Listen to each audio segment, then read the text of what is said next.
Francis Foster. I'm Konstantin Kisin. And this is a show for you if you want interesting, We don't know what the show is about. And this is the show for you if you want honest conversations with fascinating people. We have neither for you today because it's just me and Francis talking about the year that's just been and the year that's coming up. So Francis, welcome to the show. Welcome to the show to you too. It's been a long and interesting year. Yes. Huge for us in some ways, also quite difficult in other ways. Absolutely. It has been a year of contrast. It's been a year of ups and downs, of changes, of incredible experiences. It's had it all, really.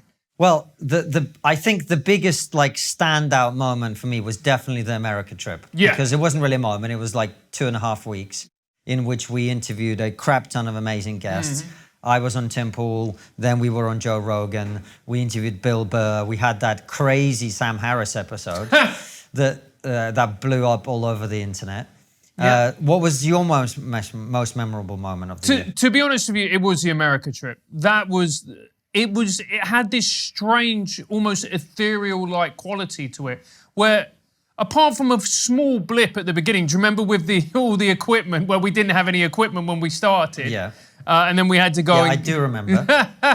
Apart from that, the rest of it went so well. I found myself thinking, is this a dream? Yeah. Like every day had that surreal, dreamlike quality where we went to the Daily Wire and then we were interviewing Sam Harris.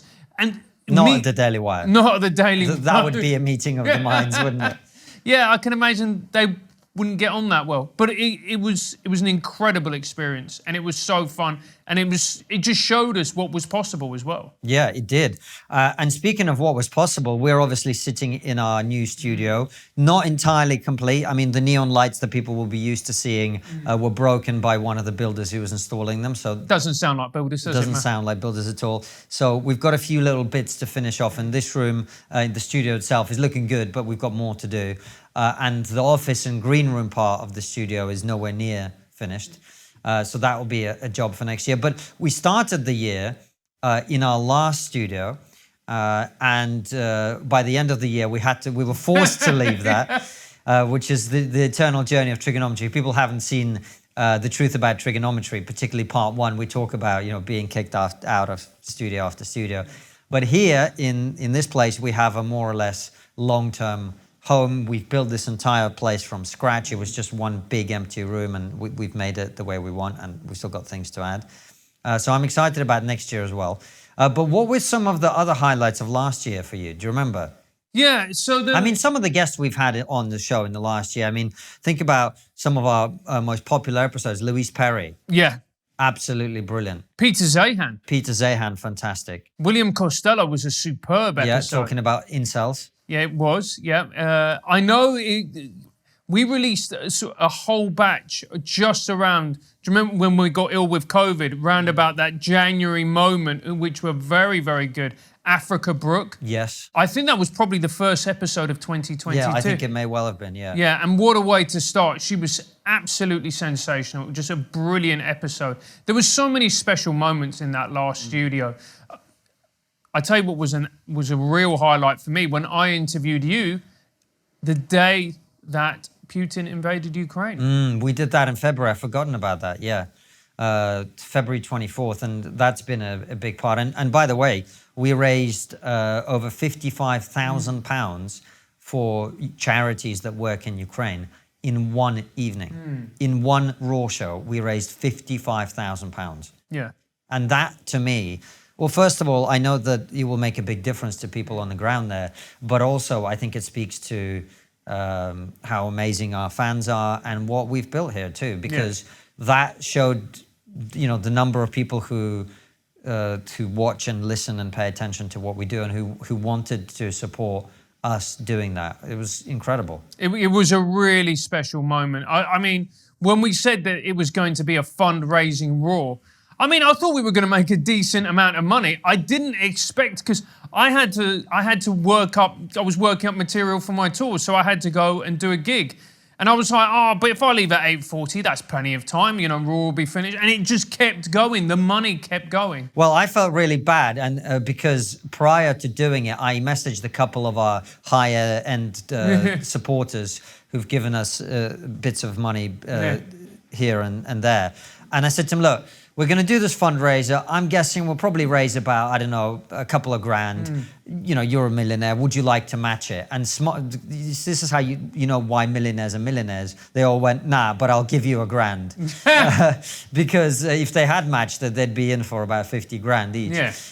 So yeah, it was incredible and very surprising. And I think sometimes you and I don't really realize how amazing the thing we've built is, and how much people enjoy it, and our community on locals, which has been brilliant as well. And it's been a really interesting year from a personal perspective for both of us as well. For me, my book came out this year, and I had some fascinating insights into the way that the whole publishing industry works, and books and everything, which we can talk about if you want. And also, Nikolai, my son, was born. Incredible. He's 7 months old now, which is just insane. And that's been a complete transformation. It's changed a lot of the way that I see politics and life as well. You know, I truly understand, while I certainly wouldn't say that I'm becoming conservative, I understand why people become more small c conservative with time. And I don't think it's time. I think it's life decisions and life events that really change that for you. Like when I see the world through a parent's eyes, it completely changes how I perceive lots of things. Like what? Like for instance? Well, I mean, the obvious one is drugs. You know me, I've been as libertarian as anybody on the issue of drugs. But when I think about, do I want him to be able to buy heroin at the pharmacy at the age of 16? I think probably not, you know. So Killjoy. Killjoy, exactly.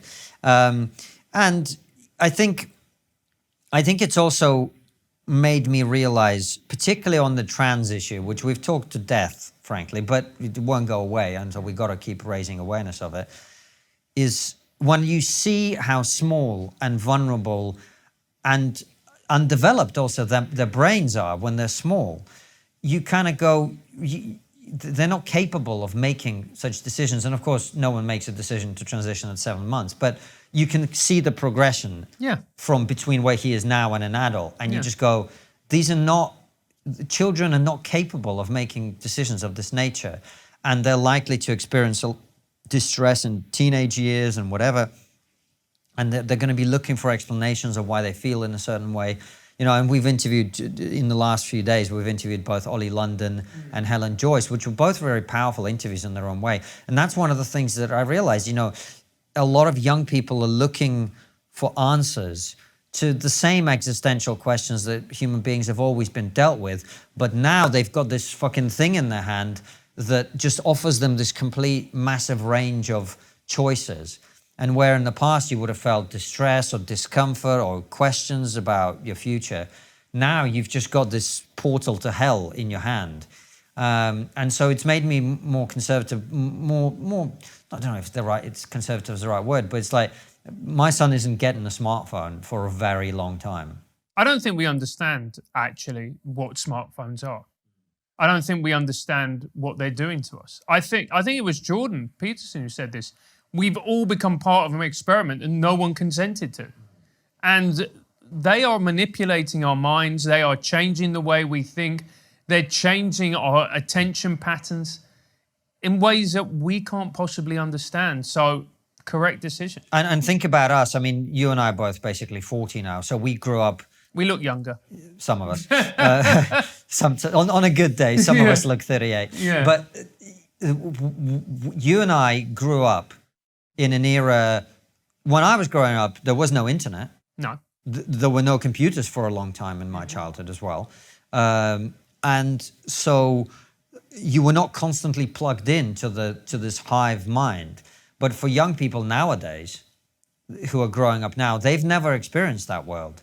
They've always been plugged into. And the thing is, you recognize, particularly if you switch off from the internet for a couple of days and you just go and do something out in the real world, the internet misrepresents reality. Yeah. Particularly social media. And yet, if that is all you know, if you've grown up with that from the beginning, it distorts your view of reality, which I think is where a lot of the sort of culture war happens, is because quite a lot of people have just become so disconnected from the real world.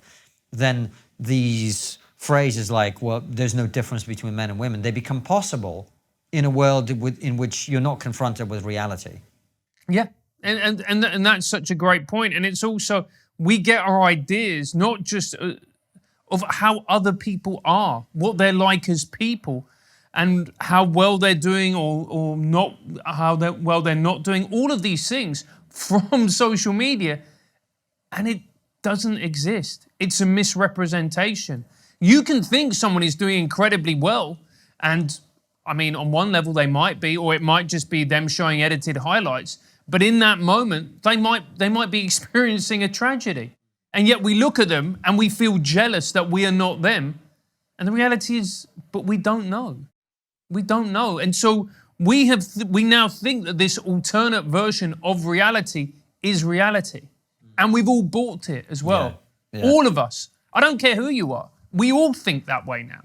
Yeah, and that, you touch on jealousy, and that's one of the things that has really shifted for me in the last few years doing the show, and Nikolai being born as well. It's like, I am so grateful for everything that we get to do. Just the fact that we get to turn up and this is our job. It's like what Bill Burr said to us. Yeah. You know, we were talking, he was like, this isn't a real job. What are we doing here? It's Tuesday afternoon. We're sitting here with jackets on, you know. And it's something I've been conscious of for a long time. And I've really forced myself, not that it was ever a big thing for me anyway, but, you know, everyone feels jealousy every now and again. The fact that, you know, people commented on the fact that when we were on America trip and we put those vlogs out, which our brilliant intern Elliot edited so well, and we were saying grace before meals, even though none of us is religious, but that's why we do it, because that practice of gratitude is so important, particularly when we're building something and we're doing well and we're having a lot of success and we grow every year. And that's really something that I think we don't appreciate, is the constant growth, how fulfilling that is for us, because you and I are both very competitive and driven people. And I think I always get itchy feet, certainly throughout my life, in other jobs that I've done and other careers that I've had. Once I start to feel like I've got it down and I know how this works and there's nothing new and there's no problems to solve, I start to get bored. Whereas with trigonometry, that really isn't the case. So, and of course, you know, seeing a child be born and watching their first smile, and like, he's literally in the last 2 weeks gone from like constantly lying on his back or on his front to like crawling around everywhere. Like, I was having a shower this morning and suddenly the door opened and he crawled in, you know. Yeah. Just watching that whole process, it makes you so grateful for everything. And so I've really been, I mean, it sounds wanky, but I've really been blessed this year to notice and appreciate all the things that are going right. Yeah.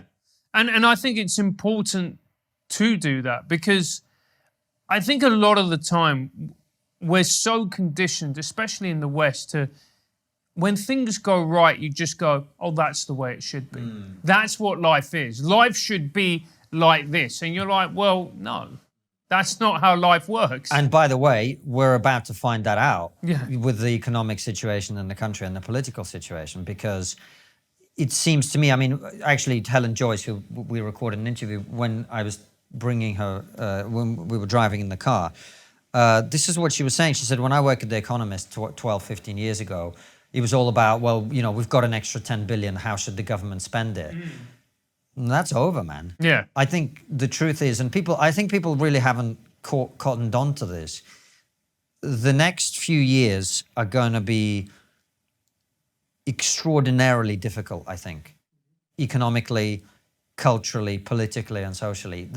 This notion that we've enjoyed in the post-war period in the West, the world's always going to be better, your children are always going to be better off than you were, and technologically, that'll probably still be the case. You know, they will probably still live longer and they'll still have better gadgets and whatever. But the idea that they're going to be richer or that it's going to be easier for them to get a job, young people, you know, it's really, really difficult for a lot of people. And I think that's only going to get worse, unfortunately. Look, I completely agree with you. I think that the reality is this is the beginning of the tough times. we have seen chronic mismanagement by successive governments for a long time. And now the chickens are coming home to roost, in particular with lockdown. Just to interrupt, sorry, I want to hear the rest of your point, but I think you're right about chronic mismanagement by several, you're bang on the money.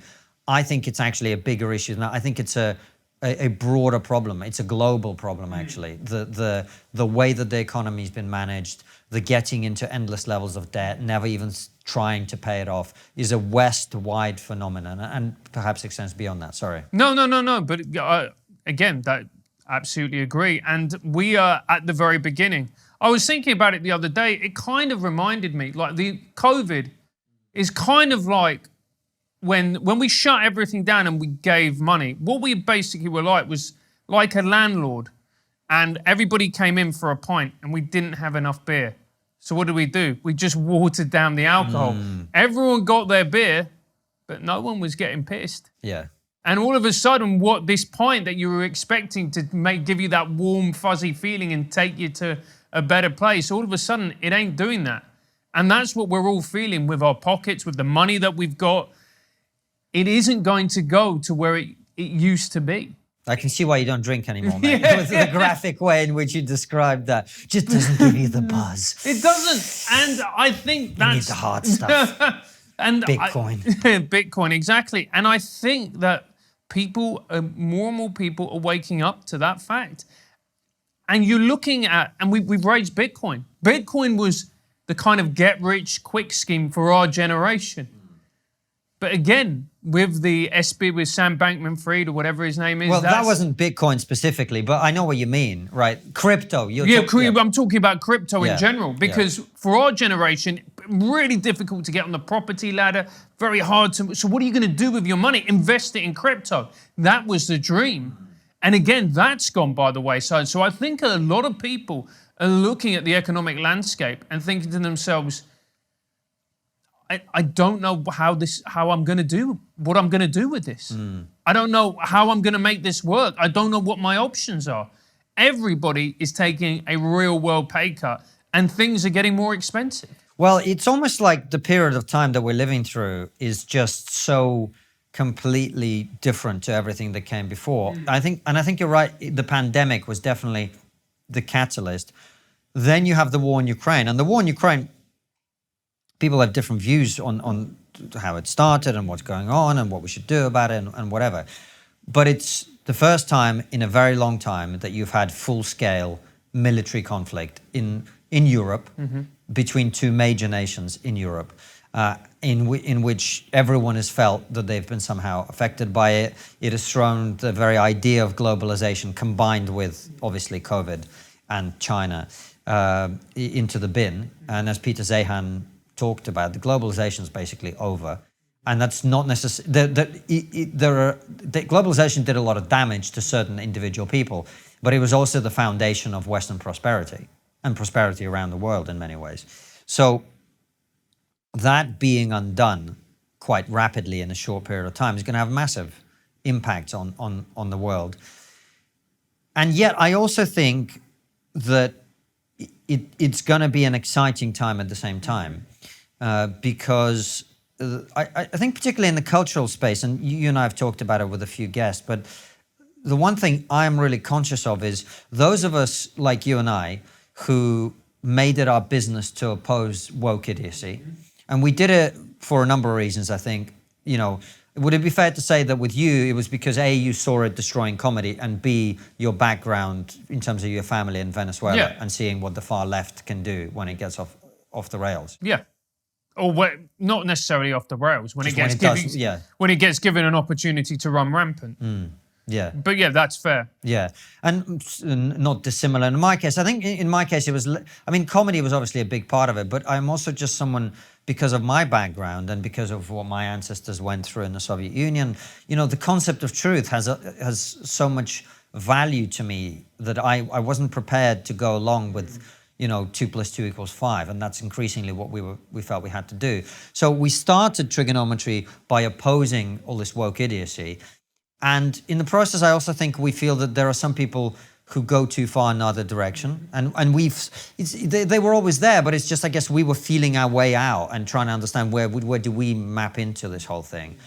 And I think now it is a responsibility of people like us. And I hear different people having these conversations. Like Peter Thiel gave a talk to the NatCon conference, and he talked about a positive vision for the future. And he doesn't exactly have one, and I don't exactly have one, and you don't exactly have one. But I think people, enough smart people, or smarter than us people at least, are asking questions like, well, what is the positive vision for people like us? Why should anybody join our tribe, whatever that tribe is, right? Not the right-wing lunatics tribe and the far-left lunatics tribe, but the non-lunatic tribe. Why should anyone be on board with us? Because we've spent quite a lot of time opposing things, saying, well, that's wrong and that's stupid and that's...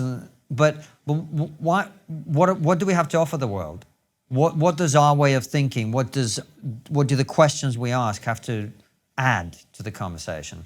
And that's something I've been thinking about a lot, and having my son has made me think about that even more.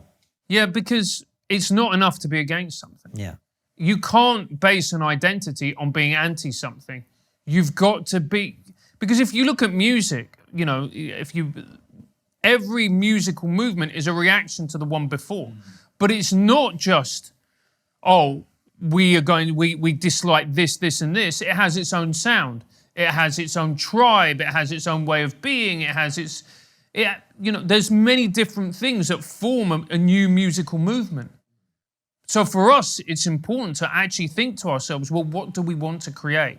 Because it's not enough to be anti. It's not enough to criticize. Because let's be fair, the easiest thing in the world is to stand on the sidelines and criticize people. We can do that all day long. Yeah. But if you want to make something better, if you want to actually be a force for good, if you want society to improve, then you need to be a creator. Absolutely. And I think this is one of the, in some ways, the tragedies that I think about culturally that have occurred as a result of this woke idiocy is too many people who are very creative have now ended up in a position where, like us, rather than doing the creative thing that they were always doing, instead, they're just talking about not being able to be creative, or they've gone from, like Winston Marshall, who's a very good friend of ours, or the two of us, or Andrew Doyle, or you can go on and on and on. There's a whole list of creative people who used to make comedy or music or whatever, whose job now mainly is to do something else. And I think that's something we need to address, actually. And so, there's a few conversations happening behind the scenes, but that is definitely one of the items on my agenda for the next few years is how do we, I'm tired of talking. Look, I haven't done stand-up since the pandemic began, and I'm really happy not doing stand-up. But, you and I do Raw shows 3 nights a week, and that is an outlet for both of our comedic and creative energies. But I think we need more. I think that we've got to, rather than going, diversity and wokeness and all this stuff has made all the TV comedies that we used to love shit. We've got to make our own stuff, and I think that's the future. Likewise with music, likewise with theatre, likewise with all sorts of things. And people should know that there is work being done behind the scenes on those fronts. Yeah, it's got to happen, and we've got to do it, because otherwise all you're doing is complaining. It's glorified complaining. And I always It's not see... even that glorified. No. It's just complaining. Yeah, it's complaining. And I always see complaining like scratching a bit of eczema, where in the moment it feels good, but... Doesn't improve anything. Doesn't improve anything. And actually, long term, it just makes you feel worse, because all you do is focus on the negatives. And eventually you just start spiraling because all you see are negatives. Whereas if you create, that's much more positive, because number one, it's more enjoyable, and number two, good things happen when you create. Good things happen. You meet new people, you talk to new people, new things, new opportunities open.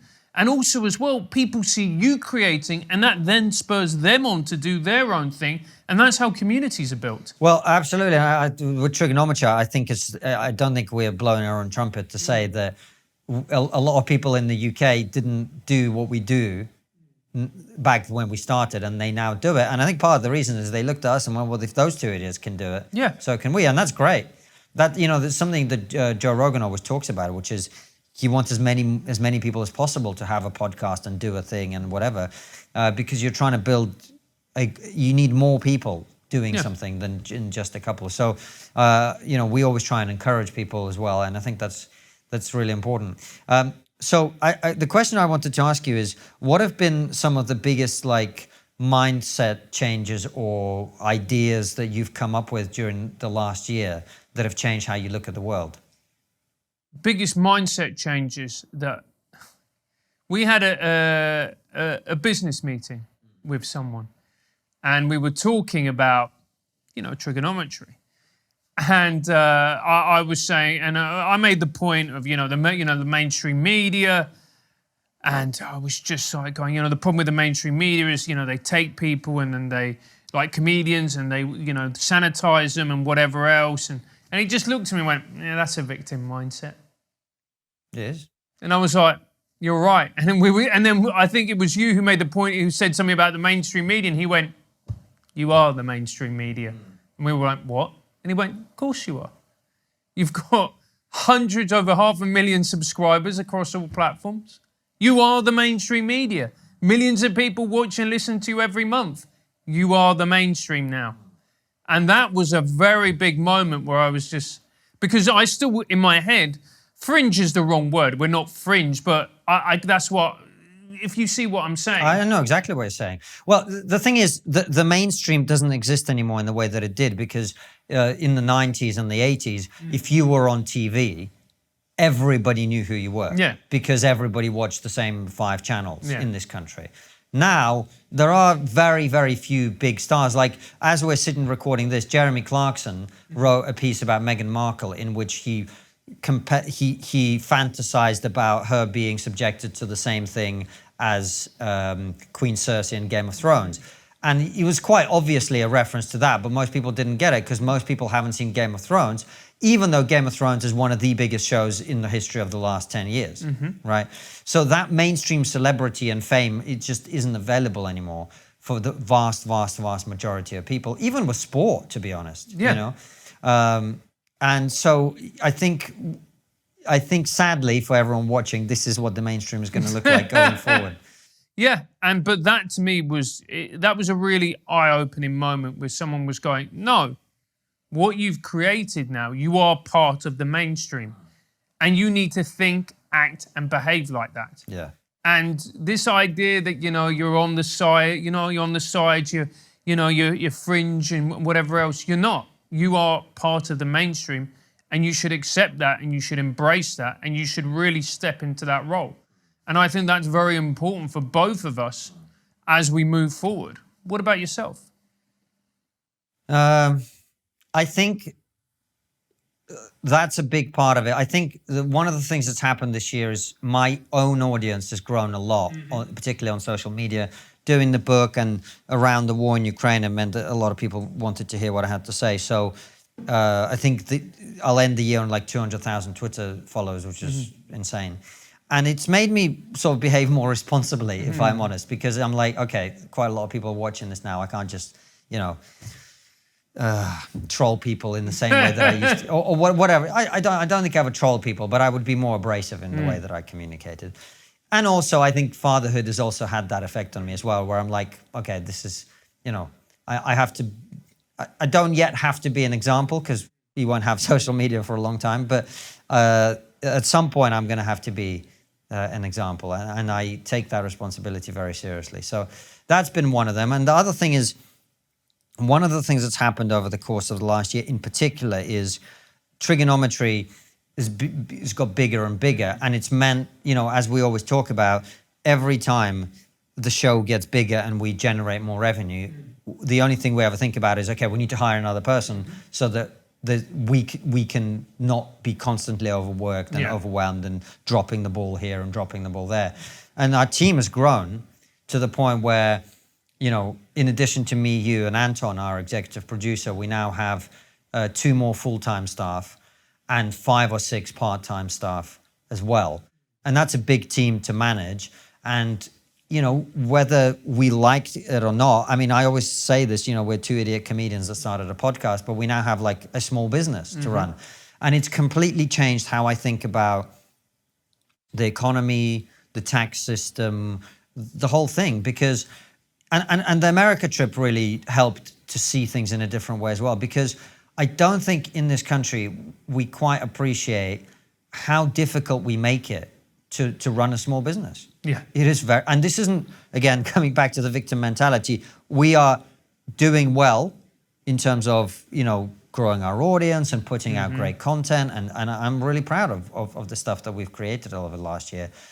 But it is not easy to run a business in this country. And when you go to America and you see what it's like over there, it does make you think. And every time, every time I turn on the TV now, and we've got these strikes going on at the moment and all of that, and I sort of think, the way we talk about people who've started a business, or people who are wealthy, or people who are successful, it's almost like baked in that they're somehow evil in this country. I don't know if you think that's true or not, but like we always talk about, they've got to pay their fair share. And, the top 1% of people in this country pay 33% of all income tax, and the top 10% pay over nearly 70%. The top 10% pay nearly 70% of all income tax. How evil are they? Do you know what I mean? And I'm not saying there aren't people at the very top who are getting away with things, who are avoiding tax or whatever. But the truth is, I think, if people understood how fucking hard it is to run a business of any kind, and most big businesses started out as a small business, the attitude would be different. Look, I agree with you. And by the way, this is an area where you and I have sparred a lot, because you come in with your working class credentials, or who's responsible, the rich must, Yeah. Look, the problem is that I think when people talk about these things, they talk about it in an emotional way. Yeah. The reality is, if somebody who's doing very well for themselves and has a small business, which we're not, yeah, send us money.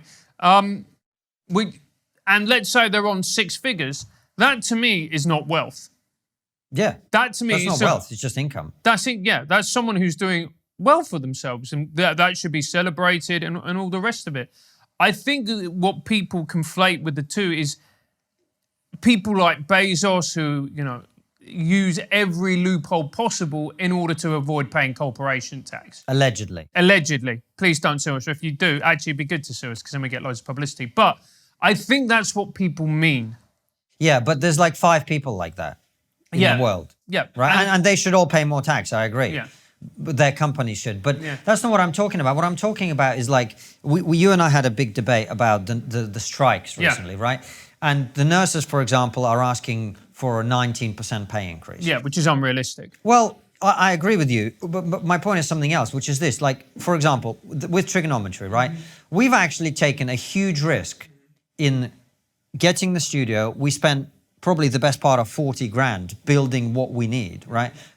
And we built a war chest over the last year because we knew we were going to step up to this level. Yeah. Right. But right now I'm sitting here thinking, well, you and I have already, and Anton, have taken a pay cut just so we can keep all our staff who we need to make the show, and so we can continue to pay for the studio. And I'm looking at our finances going, we better fucking step our game up next year, because I don't know how we're going to find the money to pay for everything that we need, And I think most small businesses in this country, particularly in the current economy, are operating on exactly the same basis. They're just making do and just trying to make sure they don't have to lay off people around Christmas, and so they can have the money to organize a Christmas party and all of that sort of thing.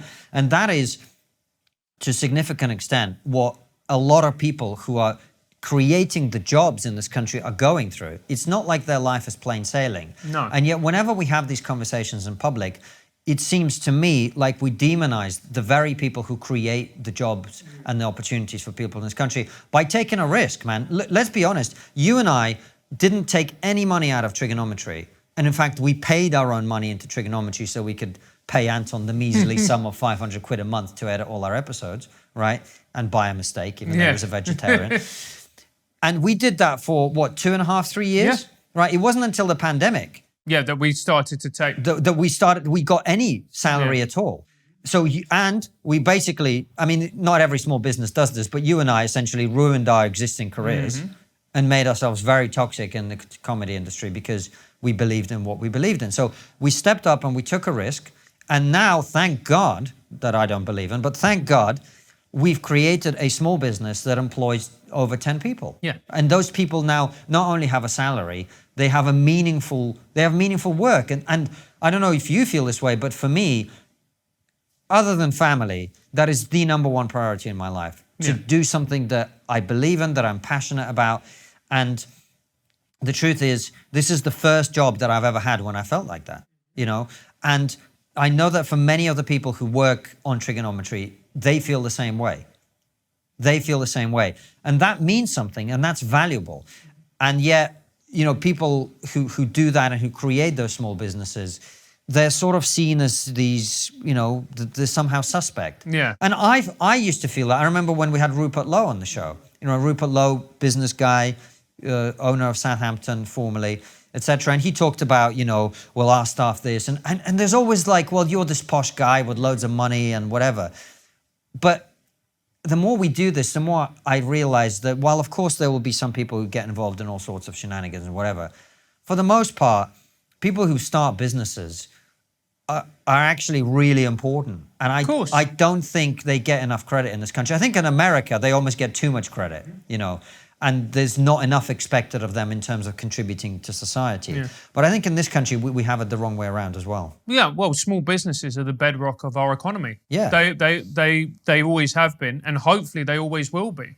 And that's why I was so against a lot of what the pandemic, the actions and the policies brought in by the pandemic, because it was to punish the small business owner, the average person, you know, with the mom and pop business, as they call it in the States, whilst effectively giving helping hands to the huge conglomerates and letting these small businesses go to the wall. And it was a tragedy. And look, I do agree with you. I think this country is built economically on the backs of small businesses who do a lot of good, not only for themselves and for this country, but for society as a whole. You look, people, the staff who come in and work with us learn far more than if they went to work for a CNN or an MSNBC or a BBC. Not to say that they won't learn, because of course they will, but when you get involved in this type of production, you have to learn so many things. You have to be more flexible. The skill set that you generate as a result of that is just far broader and deeper. And look, I do agree with you that we don't give small business owners enough credit. I think the problem is that our culture and our society, when it comes to finance and economics, is illiterate. A lot of people don't understand. They think that, you know, if you're an entrepreneur or if you're someone who's got your own business, that automatically means you're very wealthy, when the reality is a very high percentage of small businesses fail. Most businesses just make it to the end of the month if they can pay everyone and the guy at the top, or the lady, yes. Unlikely. Yeah, unlikely. Statistically, draws a salary. That's a win. They're jokes, guys. Yeah, that's a win. Yeah, completely. But that's how, trigonometry has been like that since forever. And yeah, it's like that now. I think people see the numbers and they see how many people we have on our locals, but this is literally, it's hand to mouth every month. We built up a war chest to be able to do this. Yeah. That's gone now. And our costs have, I mean, this studio costs about 3 times to 4 times as much as our last ones. Yeah. And that's why you and I are taking less money, and so is Anton, just so that we can manage it. And, you know, I'm already thinking, you know, we've got to come back next year and do this and do this and do this and do that, because, you know, I hope people watching this understand this isn't making Francis and Konstantin wealthy project at all, in the slightest. You know? This has always been a passion project. Yeah. It always has. And but the reason is like, for us to be able to do this as a job is the best thing that's ever happened. Of course it is. In our professional careers, this is the best thing that's ever happened, isn't it? Of course it is, because it's very rare people are in control of their own destiny. Even top-level comedians. Yeah. You know, you're still at the whims of... Say the wrong thing. Yeah. You're still... And the casting agents and the booking agents and the directors and fashion. All of a sudden you may be flavour of the month one moment, the winds change for whatever reason, and you're not as desirable, you're not as bookable. You know, there's always a new hot young thing that's coming onto the scene. So we're very blessed to be in control of our own destiny. Yeah. Yeah. And we work very hard because of that. Yeah, you know? And we work very hard because of that. But there is something very special to going into work and knowing that you are the one who is going to make the decisions that ultimately will lead to success or failing. Yeah, absolutely. So I suppose the point of this section is give us money. I'm joking, but not joking. Hey, Francis, do you like locals? I live in London, mate, so obviously not. The only pleasure I get from the locals is when we share an intimate moment as we watch a Japanese tourist get trapped in a tube door. That is good. But I wasn't talking about the locals. I was talking about our community on locals. You mean the one where you get phenomenal behind the scenes content when you where you get to ask incredible guests like Jordan Peterson, Brett Weinstein, Bill Burr, Sam Harris, Adam Carolla, Heather Hying, and others your questions? Not just that, you can get supporter-only benefits like TRIGGERnometry mugs, monthly calls with our other top supporters, and even a regular meal with me and Francis. You also get phenomenal behind-the-scenes footage of our trip to America, where we met a whole host of incredible guests and gave ourselves terminal indigestion. We're also starting to do monthly giveaways for locals only. The first one will be signed copies of Andrew Doyle's new book. Plus, you get access to an incredible community of like-minded people who share memes, have fun conversations, and most importantly, you get to make new friends. You can support us with as little as $7 or about £5 a month, or give us more for the higher tier benefits. Go to TRIGGERnometry.locals.com. Go to TRIGGERnometry.locals.com and support the show. You mentioned the pandemic, Francis. Now, that seems to be over. I mean, it's not. Yeah. Well, isn't it? No. What do you mean?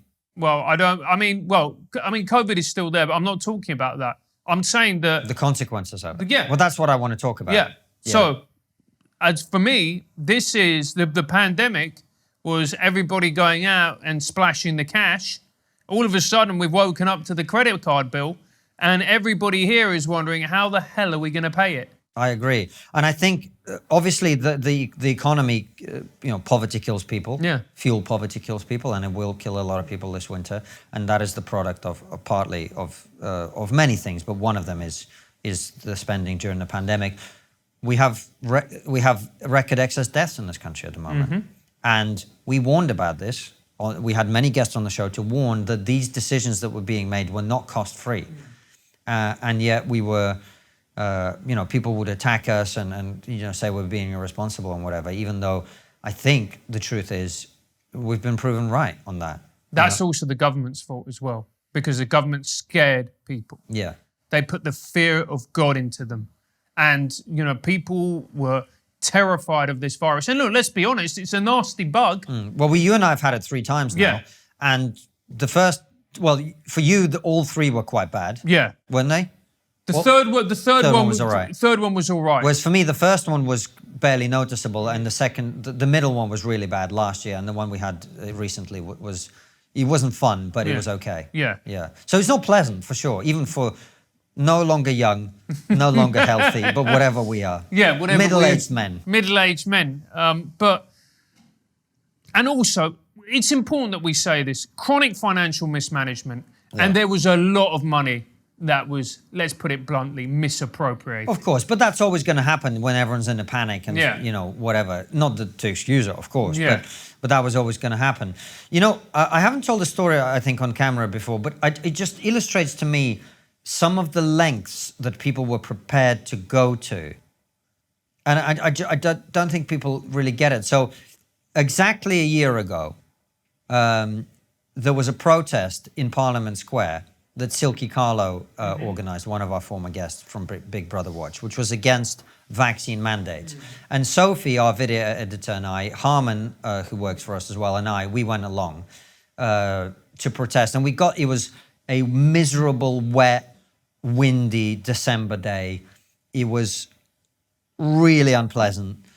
We got to Parliament Square, and there was, I don't know, maybe 150 people there. Yeah. It was the dampest of all squibs. It was muddy.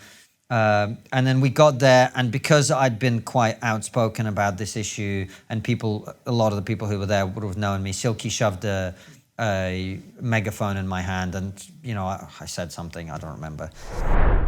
where do I start? I don't know what to say. I don't know what I feel today. It feels like a very strange time to be alive in this country. I'm an immigrant to this country. I came here in 1995. I was brought up in the Soviet Union, and we saw the erosion of our freedoms and civil liberties immediately and also over time. And that's why I'm here, and that's why I'm talking about this stuff, because that is what is happening. Your rights are being taken away. I know that you might feel underwhelmed by the number of people here. I know that sometimes it feels like you're protesting, you're speaking out against it, and nothing is happening. But know that people are watching, people are hearing what you're saying, and we've got to keep it up. We've got to keep it up. We can't give up. We can't stop talking about it. We can't stop protesting about it. And when people see that more and more people are against this stuff, they will support us, and we will make some change. So thank you very much for coming out today. Thank you. And when Sophie and I were coming back to the studio, I was so deflated by the whole experience, because I was just like, look, we live in a country of people who've given in. Yeah. They've accepted the idea that medical staff and care workers, etc., should be fired from their jobs that they've done in many cases for decades because they don't want to be vaccinated for whatever reason. And they must be made to be vaccinated. And I felt, Sophie, myself, and I think most of us felt that it was wrong. Yep. It was a line that must never be crossed. But I felt, going back on the tube or wherever it was, I just felt really deflated by the fact that so few people were out there, and we were clearly not going to have an impact, and blah, blah, blah, blah, blah. But eventually the government did reverse that decision. And what was fascinating was that when my wife was giving birth, she was planning to give birth at home. And that's not how it worked out. You know, she spent the whole pregnancy being all holistic and blah, blah, blah, blah, blah. But we actually ended up having to go to hospital at quite short notice with her screaming in the back of the car. It was quite an experience. And then she had a long, and it wasn't long, but it was arduous labor. And she was really adamant that she did not want to have any medical intervention unless it was absolutely necessary. But it was looking very much like she was going to have a C-section. And I knew that, you know, it really wasn't going to be mentally good for her. She would blame herself and she'd be upset and whatever. And it was a long, I don't want to get into all the details, but it was a really long and arduous labor, and it was very stressful. And actually her plan was that I wouldn't be in the room when she was giving birth. She was going to have it all, you know, in the dark and blah, blah, blah. But I was in the room, and I had to kind of talk to the midwives and sort of manage the whole process to some extent. And right as things were looking really bad, this midwife came in who hadn't been there before, and she was absolutely brilliant. And because of her, because of this one woman, my wife was able to give birth naturally, and our son popped out, and he was all healthy, even though it'd been, you know, there was some risk involved and whatever. And after all, you know, he was born, he was covered in meconium, which is like baby poo, which means that he was getting to the point where he was distressed in the womb. And when he was born, he was this tiny little thing, and he popped out, and as he popped out, this midwife started like rubbing him with a towel, and she went, pull the emergency cord, and like someone pulled the emergency cord, and like seemingly dozens of people ran into the room, and I just stood in the corner like this as they all did something. And eventually they cut the umbilical cord, and this neopathologist came in, looked at him, made sure he was okay, and he was absolutely fine. So happy ending. And then when they all left, and it was just us with our son and this midwife, and she started asking us various questions, and one of them for the medical questionnaire was, are you vaccinated? She had to ask my wife. And my wife didn't want to get vaccinated because during her pregnancy, because, you know, I think a lot of women were concerned about it, and who knows if they were right or not, but my wife felt very strongly that she didn't want to be. And this midwife, who'd been incredible, asked this question, and I felt bad because I was like, well, I'm sure, you know, she'll think that my wife, you know, made the wrong, whatever. And I started going, well, you know, sort of making excuses almost. And she went, oh, don't worry, I'm not vaccinated. And I was like, really? And we started talking about it. And then eventually I said, so you must have felt very strongly about the government trying to mandate these vaccines. And she went, yeah, I was going to quit. And my son would not have been born the way that he was born if she hadn't been there, you know. And so when I think back to that pointless protest and whatever, and I don't know if it made any difference at all, but I felt that the stand that we took and many other people took at the time for what we believed in, even though who knows what impact we had, but it was important that somebody made that stand. And by the way, I probably caught COVID at that protest. It's quite possible, because that was the day we had, it might have been at that protest, or it might have been in the evening where we had one of our live shows. Yeah, I remember it. So we either caught it there or we gave it to everybody there, who knows, right? But it wasn't impact free. My point is this: neither us being public about our opinions at the time, or going to that protest, or doing any of the other things that we did. And yet in some small way, I feel like the way he was born was a reward for us making that stand, you know? And I think during the pandemic, we really found out who's who in terms of who's going to be there when the vast majority of people go off the deep end like lemmings. And that's, I'm sorry, I know that people were scared, but that's what I feel people were doing during the pandemic. I think a lot of people panicked. I think a lot, and people in government too, overreacted, went too far. I think red lines were crossed on many occasions. And I'll be honest with you, man, I don't think we're going to get the sort of public inquiry we need to make sure it doesn't happen again. And I think that the next time there is a pandemic, I think it will be as bad, if not worse. Yeah, I agree with you. I agree with you. I think, unfortunately, some lessons are too painful for people to be able to digest. And I think the pandemic is going to be one of those things. I think some people behaved so awfully that it is probably going to be too painful for them to look at their own behavior and to be able to analyze it and actually learn from it. Some people will. Some people will hold up their hands and go, you know what, I was really wrong on this one. I was really wrong when it came to vaccines. I was really wrong with the vaccine mandates. I was really, really out of line the way I spoke to certain people. But I don't think a lot of people will want to look at it like that. I think a lot of people will frame it as, it was a pandemic, what are you going to do? And then move on. And the sad thing is not learn from it. Because I think that moment that we all went through, I think it was a moment which revealed a lot of things. When moments of crisis happen, that's when the mask slips with people. Yeah. And you actually see people for who they truly are, both good and bad, of which we have in all of us. But I think with a lot of people, you saw the authoritarianism come out. Yeah. You saw the desire to control people. You saw the anger. You saw also the fear and how fear does... You know, people say that, you know, jealousy, you know, is a very toxic emotion, and jealousy does create toxic emotions and makes people do awful things. But in many ways, fear does as well. Because if you think your own health or your safety is on the line, then you will do whatever it takes in order to make sure that you are safe. And if that means throwing somebody metaphorically in the way of fire. The thing that bothered me about it was irrationality as well, though.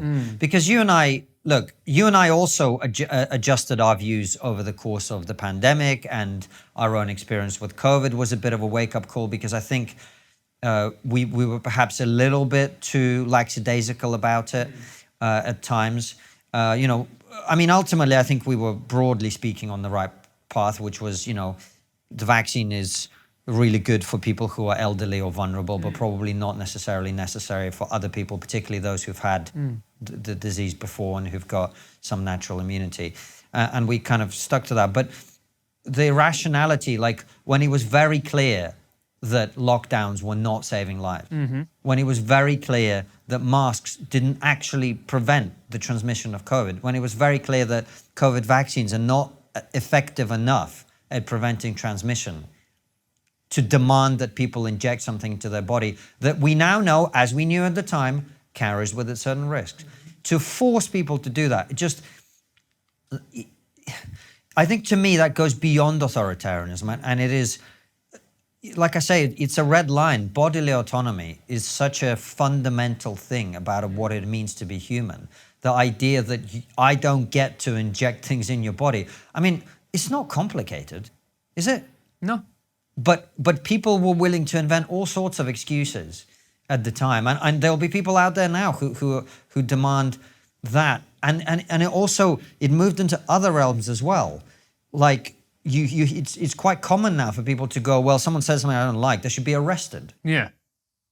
Arrested for saying something. And it just, that creep of, I get to control other people because I don't like what they do. There was moments during the pandemic, and we've talked about it before, and we were not, as TRIGGERnometry, as a business, we were not ready to up sticks and move to another country. We weren't big enough, we didn't have the resources, the finances, we didn't have money in the bank to be able to do it. But despite that, me, you, and Anton were sitting there going, look, if this other thing happens, we have to think about moving to America. Yeah.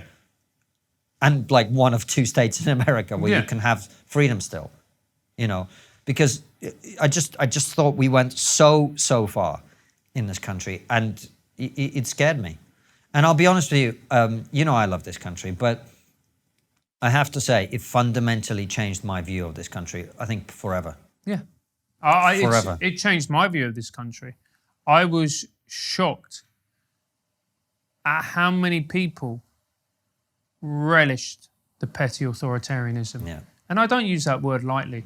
They loved it. They did. They absolutely loved the opportunity to tell their fellow citizen what to do, how to do it, when to do it, where to do it. And you just think, this isn't the country that I grew up in. This isn't the liberal, tolerant society that I thought that I lived in. The amount of people who just, there's the glee that they felt that they could tell another person what to do with their body, where to go, how to behave. It disillusioned me. Because I remember when I was a kid, and every time I went to Venezuela, and Venezuela's always been chaos, it's the way it always is, you know, it's Latin America. And I always remember coming back to England and just as a kid, even as a kid, like breathing a sigh of relief because it felt sane. And I remember in the pandemic going, this is insane. This is the definition of insane. The way we're living, the way that people are behaving, the policies, none of this makes any sense. And I was the one, look, I'm going to be honest, I still want to leave. Mm. Do you? Yeah. How come? I don't see a lot of future in this country. Why not? Economically, it's broken. I don't think we have the caliber of politicians to lead us out of this, either right or left. This isn't a partisan thing.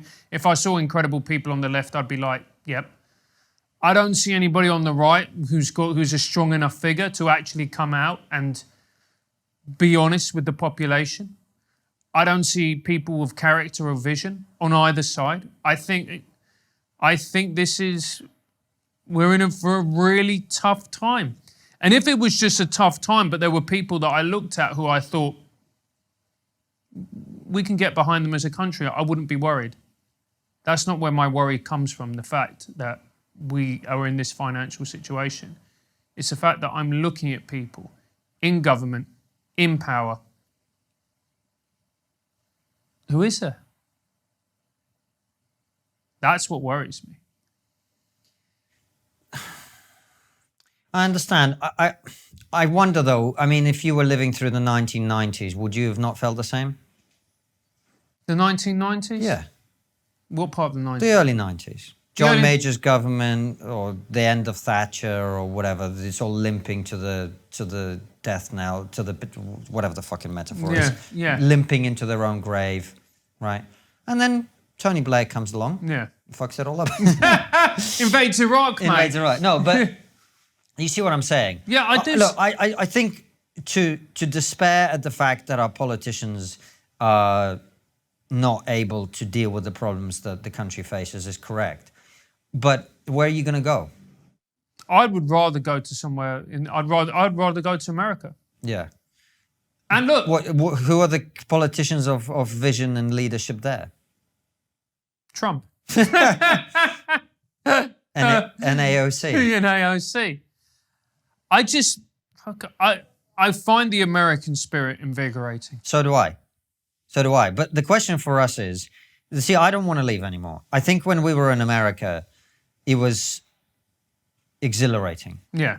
And we're gonna, if we can fund them, we will do 2 more trips next year to go and interview big guests and continue our expansion. And we have a huge audience in America. You know, I think the UK is something like 40%, and America is 40% for us. So you know, we've got as big an audience in America as we do here.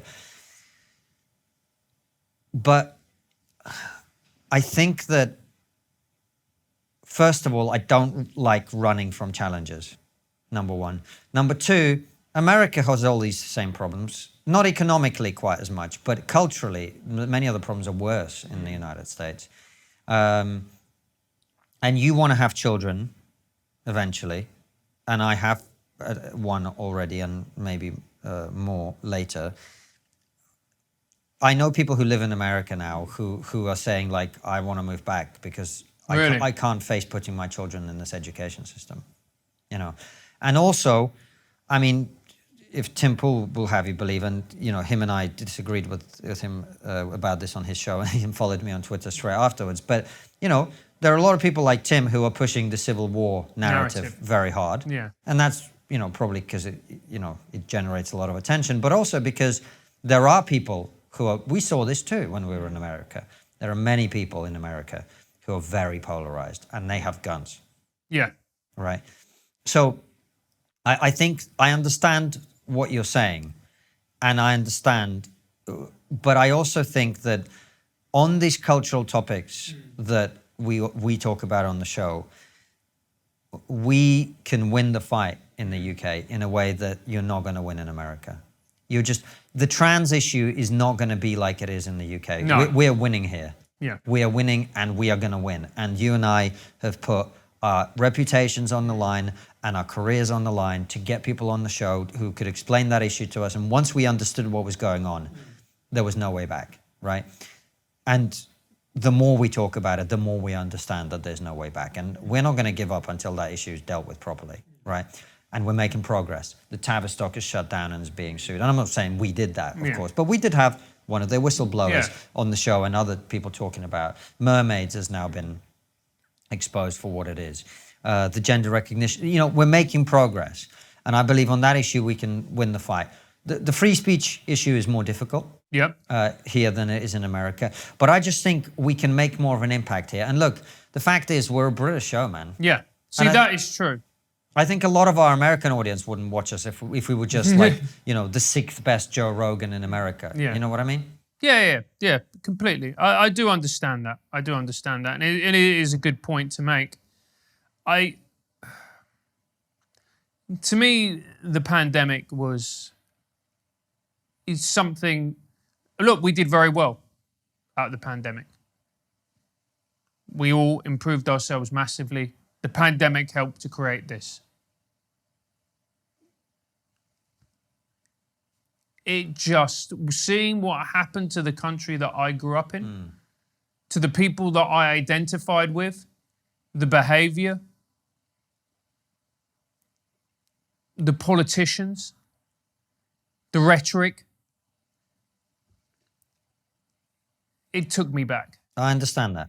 I think the other piece I would maybe add is that you got to realize that in America, a lot of that was happening at an even higher level. Yeah. And they went more extreme. Of course, and the Democrats, and particularly in blue states like New York, etc. But also, I would say that this is, again, like that guy said to you, it's victim mentality. I think this is an opportunity for you to recognize the scale of what we've created here. You know, people sometimes say to me, Konstantin, why don't you run for parliament? And I'm like, because I'd have less influence being an MP than doing trigonometry. Yeah. And that's true of you too. Yeah. Like, we are one of the biggest independent media shows in this country. Yeah. And of course, we don't have the ear of government, but we are helping to shape the way that at least our part of society looks at things and thinks, and we're bringing interesting people on. I don't think we'll be leaving, is the truth. No, I don't think we'll be leaving either. And that being the case, I think it's time for both of us to accept the challenge that's been thrown down to us. We've created this. A lot of people listen to our show and watch it. It's our job to stand up for what we believe in and to bring on people who we think are doing that. You know, and of course we're always going to give a voice to different views and people who agree with us and people who disagree with us. But I think particularly on this authoritarianism issue, it's our job to be the voice of people who don't want that in their country. And the most gratifying comment that you've always said to me, and I agree with this, the most gratifying comment you and I receive from people who come up to us in the street or message in or whatever is, you got me through the pandemic. And part of that was, for a lot of people, hearing that dissident voice going, no, we're not accepting this. No, this isn't normal. No, this isn't natural. No, it's going too far. Yeah. All the catchphrases. All the catchphrases. But a guy came up to me in the shopping mall once, it was a few months ago now, and he had these 3 little children with him. And one of the, for people who don't watch our Raw shows, which is like a current affairs daily satirical show that we do like a live stream every few, we do 3 times a week. One of the catchphrases, whenever we talked about Jacinda Ardern, or but particularly her or Australia, was like, get in the camp, you That was the thing. We're going to need to bleep out because YouTube, I said it again. YouTube demonetizes any video with that word in. And he came up to me and he said, mate, oh, thank you so much. You got us through the pandemic. And then one of these like 8-year-olds went, hey, get in the camp. And he was like, he doesn't know the other part of it. But my point is, you know, we contributed to people, and a lot of people said we kept them sane and whatever. That's our job, man. And I understand the appeal, and there are so many great things about America, but the way I feel about it, look at the studio. The reason the studio exists is partly because we went to America and we saw how people who do what we do in America do it. And they have their own compound where they have a nice green room and a place for people to hang out and a big studio and their own space, and they're not moving from residential apartment to residential apartment as we used to do. That's why we've stepped up. And I believe our fans will back us. They will make it possible for us to carry on doing this. And we gotta pay them back, man. And I think that's our job. You know, that's our mission, that's our project. So I understand the temptation of the United States. I just think we gotta take that spirit and bring it here. And it's gonna be fucking hard because lots of people in this country don't want that. They don't want the go-get mindset. They don't want that. They want to, you know, this is the thing that really bothers me so much, is like so many people in this country just want the government to take care of them. Of course. But that's what the pandemic exposed. I know. The amount of people I saw on Facebook going, oh, the government have to take care of me. I'm like, why? The thing is, there's no such thing as the government. The government is just other people in the country who pay taxes so that you can get what you want. That's what it is. There's no such thing as the government. The government is just the entity that administers the money they get from other citizens. And why do you deserve special treatment? You know, that doesn't mean we shouldn't have a welfare state and a safety net to catch people if they fall, and we've all been there to some extent, you know. But I think we need to, you know, we need to step up, man, rather than running away and going, well, I am disappointed, and you are, with the way that things happen, but we've got to step up. That's what I feel. And we've got to play our part. And, you know, we didn't intend, we started a podcast to understand what was happening in the world, but now we are a voice for some people. Of course. And we have to do right by them, I feel. And so that's why I don't want to leave. I think when we were in America, we talked about it. And look, who knows what the future brings? But I think for the foreseeable future, I feel that it's our job to stay and it's our job to fight. It's our job to fight. You know, there are a lot of people who start a show, and some of them will have more viewers and more followers, and that's fine, who they just interview celebrities about, you know, what was it like to be depressed and what was it like to be this and how did you become successful? And those are really interesting things to watch and enjoy. But I think for us, We talked about it being more of a passion project. And that's, I think, how a lot of people experience what we do. It's partly about passion, and it's partly about bringing common sense and rational discussion and honest discussion of difficult subjects so that things actually change as a result. You know, we're not just creating entertainment for people to just watch while they make dinner. There's a mission here too. And I think we have a responsibility to be true to that. Yeah. Look, I agree with all those things. And I think what I was saying when it was about America is just legitimately how I feel about my disappointment with everything that was happening and the political class. But I do agree with you. The reason that we created this show was because we wanted to find out what's going on. And now when we've seen what we've seen and what we've experienced, and you see the injustices and you see the things that don't get talked about, but they should be spoken about. And the thing that really annoys me is when people are too scared to have a conversation and to actually be honest and frank about it. And how the moment certain subjects pop up, people immediately try and almost like whack-a-mole, hit them on the head because they don't want to address them.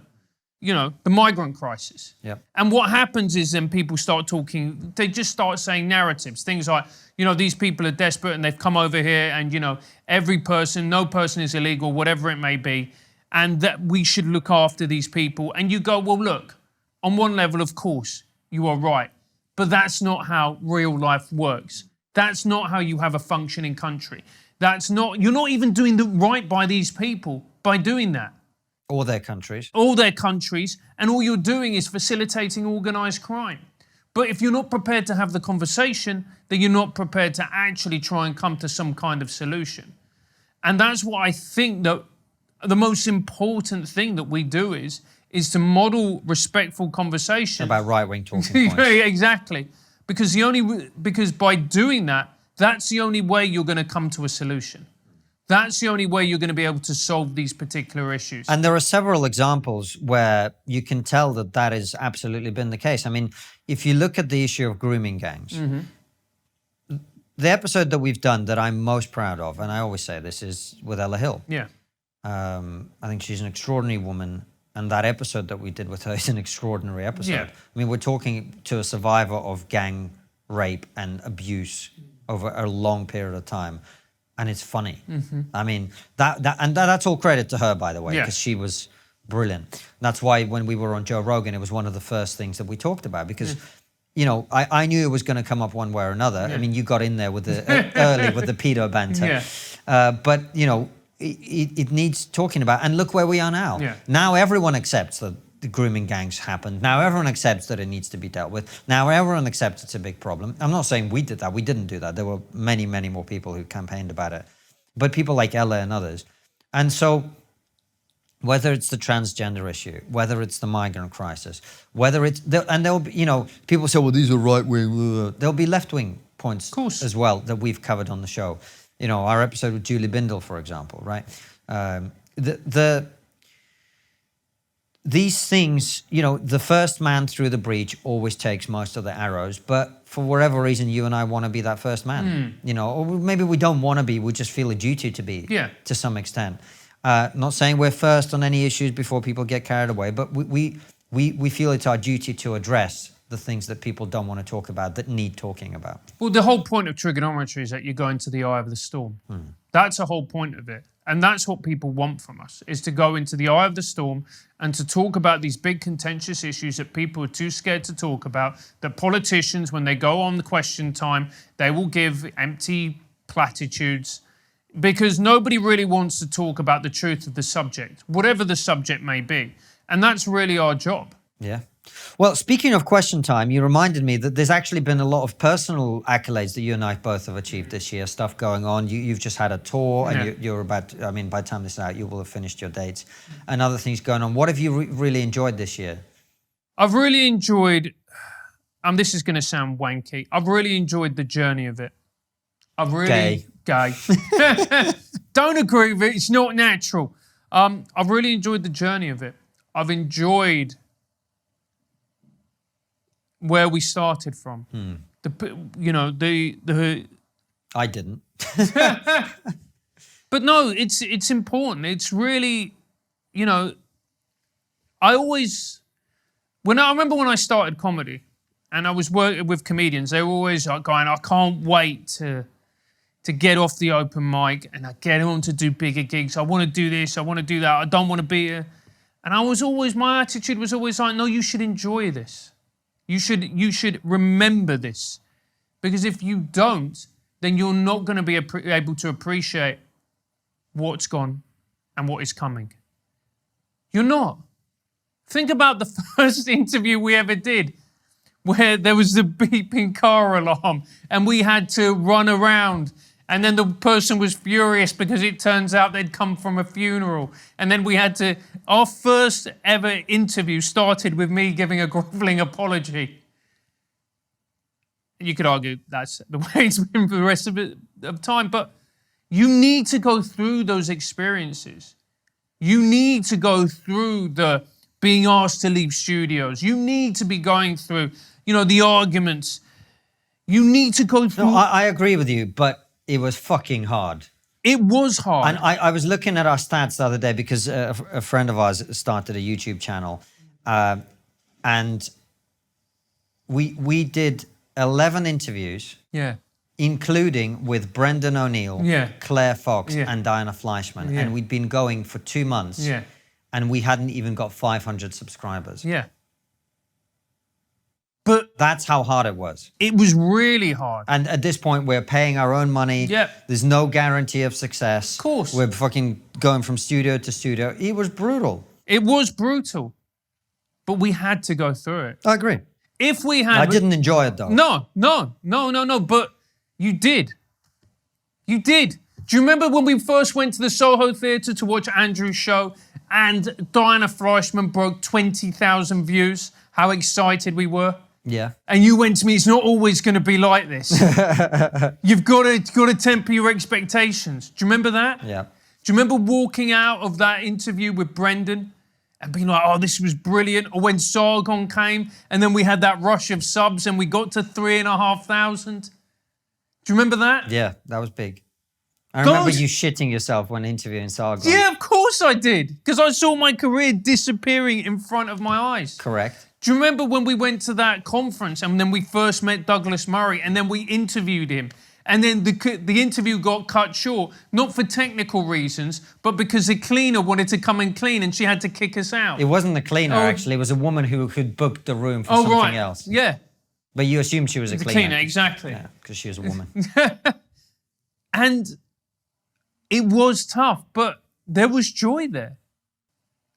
There's a famous, there was a band Nirvana, and the lead singer was called Kurt Cobain. Even I've heard of them. Yeah, and on his guitar, he always had a sticker which said, "The beauty is the struggle," and it is, because that's what makes you appreciate it.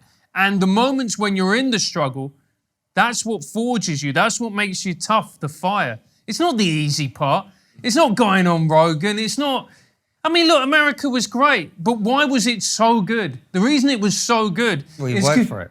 It's because we started in a pub. Yeah. No one gave us anything. No. And we went from that to there. And if people had given us things and it wouldn't have been as sweet. We had to do that. Yeah. It's only by having that do you get the joy. And even in those tough moments, there were still moments of joy. Yeah. Yeah, it's true. It's true. I have to say, though, I enjoy my life a lot more now, and it's been, obviously my son being born and all that, but it was the year that I was on Question Time. Yeah. My book was a Sunday Times bestseller. I mean, it's embarrassing how few books you have to sell to get on that list. It really is. And as I realize now, no one makes any money selling books, basically, unless you become like, even if you're a Sunday Times bestseller, not particularly. Yeah. But it's still an accomplishment. Yeah. And it hasn't gone out yet, and I can't wait for it to go out. But I did a debate at the Oxford Union, and I did. Let's just say I didn't hold back. So I'm looking forward to that coming out. So those were really exciting moments for me this year. In addition to, obviously, the America trip, going on Rogan, interviewing some of the guests that we've interviewed over the course of the last year. Yeah. You know, this studio is the big next step. Yeah. The big next step. And it's a risk. You know, we've jumped perhaps a little bit further than we ought to have done if we were being prudent. But I think and hope that our ambition will be rewarded. You know? I think it will be rewarded. I think it will be rewarded because ultimately you need to overreach yourselves at times, because it's only by doing that can you actually get to the next level. And a lot of the time you need to make that leap. And we were forced to make that leap. So... Yeah, but we didn't have to do this. We didn't have to build our own studio from the ground up, basically, because this was just one empty room, and now it's a studio and with a green room and an office area and whatever. But we wanted to do it because we saw that... We did have to do it. Why? Because... We didn't have to move here. We could have moved to another flat. No, but we did have to do it because it was what was needed. So we had to do it. What I'm saying is we could have played it safe. When have we ever played it safe? That's a good question. We haven't. The whole point of trigonometry is that you never play it safe. You just don't. If we played it safe, none of this would exist. It's true. The podcast wouldn't exist. The show wouldn't exist. Nothing that we ever did was about playing it safe. That's why it succeeded, because you don't succeed by playing it safe. Yeah, it's true. Well, I hope we carry that on then, because yeah, we've got a lot of work and we've got some already got some brilliant guests lined up for next year. We've got to finish the studio. We've got to get the neons up. There's lots of stuff that we've yet to do. But we've already recorded some great interviews in here too. With some brilliant interviews. Yeah. So what are you looking forward to next year? I'm looking forward to... I should have mentioned my tour. I love my tour. I love meeting the Trigonometry fans. That was so fun. The feedback that I got from people, the gigs that we did. And I say we did because the audience is always 50%. Wanky shit. Not true. But they always are. And I couldn't have asked for better audiences. They were great. And I'm looking forward to doing more comedy. I'm looking forward to... I'm going to be doing more shows next year. I'm going to be doing some more of my tour. I'm going to do it in cities like Glasgow. I'm going to be going up to the northwest. So I'm really looking forward to doing that. I'm really looking forward to doing more comedy and just being... and getting a chance to be more creative. That's what I'm looking forward to, really, because like you, we've just been so focused on this, making this the very best it can be. So actually just taking some more time just to get back to being creative, which was always my first love anyway. I'm really looking forward to it. Yeah, that's exciting, man. That's really great for you. Yeah. And I think it's really important because Raw is a great comedic outlet for you, but you always love stand-up. Yeah. There's nothing like it. I disagree, but you think that way. Yeah, and so that's what matters. It's because you've forgotten. No. Yeah, no, you have. I haven't. You and I have done live shows. We did a live show. We did 2 live shows in Edinburgh. Yeah, but it's not stand-up. I just think we're very different people psychologically. Yeah. I think you really crave that attention and love from the audience, and I never really cared about the audience. Yeah. I didn't. Yeah. I didn't. It's like, I think it was either Bill Hicks or George Carlin when he was getting heckled. He said to the heckler, "They're here for me, and I am too." Yeah. Yeah, like that was always, I mean, maybe it's slightly psychopathic, but I always wanted to get away from a gig the moment I was done. I never really wanted to meet audiences. With our shows, I do. Yeah. Because they're Trigonometry fans, but at stand-up, I never really wanted to do that. I did it when I was doing my own show a little bit, and it was fun, but I never really felt that desire. But I think you really like that. Yeah. And it's important. That's why to you stand-up is so special. To me, that's why I don't do it anymore. If it was that special to me, I'd find a way to do it. Yeah. But I don't. You know, I am much more excited about my Substack than I am about ever doing stand-up again. Yeah. Like, I am really enjoying writing. And the book showed me that writing books is not the way to go. it doesn't mean I won't do another book at some point if I feel like I really want to get something substantive out there. But my Substack is really exciting to me. Yeah. I'm writing articles all the time. I get to express my opinion. And because, I used to write for various newspapers but now I can write about whatever I want. I don't have to tie it to a current news event. Not everything has to be, look over here. I can write about something more significant, or something that happened 3 years ago that I think is relevant to today, or put things in context in a way that you'd never get an opportunity to. And I really enjoy writing. I always have done. So I'm really excited about that. In addition, but the thing is, we've got gigantic plans for Triggernometry. Yep. Not only the America trips, but also the guests that we're going to get here, and all sorts of other stuff that we'll be talking about next year. And one of the things we realized is that we need to improve our social media and community management game on locals. We're also getting to the point where Raw is getting so big that, frankly, given the outrageous shit that we say on there, that we need to consider paywalling that, or paywalling most of that. Not because we want to, make more money from it, just because we're eventually going to get attacked for. People, we don't live in a world where people understand jokes anymore. No. And the stuff that we say on there is all done with tongue-in-cheek, with humor, but all it takes is for some twat from The Guardian to clip it out of context, and suddenly we find ourselves in the middle of having to explain why we wear a Nazi hat on and do the Nazi voice for a joke, yeah. Right? So it may be the case that we put out shorter clips on YouTube after the Raw is done, or it goes on local, whatever. We'll work it out. But, there's going to be interesting things going on, and changes happening, which people always love. They love change, don't they? Yeah, they do. Especially like when we just swap seats. Yeah. People have a meltdown when we change seats, so let's see what happens when we change other stuff around. Yeah. But, I'm really excited for next year. And I also feel like we had a Christmas party a couple of days ago, and having unfortunately couldn't get everyone here, but most of the people, I think, had so much fun, and our team loves being here. They love working on the show, and it's exciting building that with them as well. It is. It's so invigorating building this. It's really... Seeing this come together is honestly one of the most gratifying things that we've done. Because what we're doing is we're taking a step into the unknown. Yeah. And it's scary. But it's the only way to live. Because on the edge. yeah, of your bank balance. Yeah. Literally. But because if you play it safe, if you do what everybody else has done, then you're never really going to be truly successful. No, but you're also not being true to yourself. Yeah. I don't think being like everyone else has ever been what either of us has wanted. No. That's why we do this. Yeah.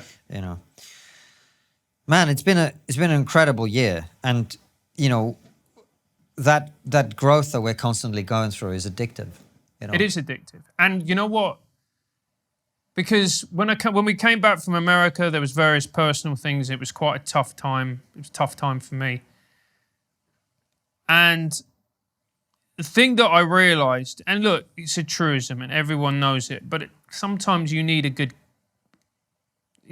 go through a tough time in order to appreciate it. You learn far more when things aren't going well, both about other people and yourself, than you ever do when things are going well. Because when things are going well, you don't have to really look at yourself.